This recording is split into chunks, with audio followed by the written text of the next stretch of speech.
Hiring managers. What is the biggest red flag on a resume?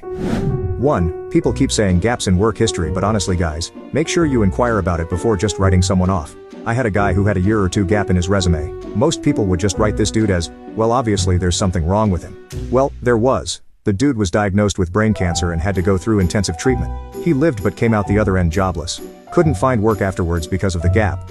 I could tell he was a smart dude, who just had a bad hand of cards. He was hired and he's honestly worked out great and still works at that company. 2. Listing every single accomplishment from high school and or middle school. When you've been out of high school for 10 plus years. Had a guy list every part he got in a musical or play, sports he played, with scores, clubs he was a part of, etc. All of these dated from at least elementary school on. The man was 50 plus. The job had nothing to do with any of these items.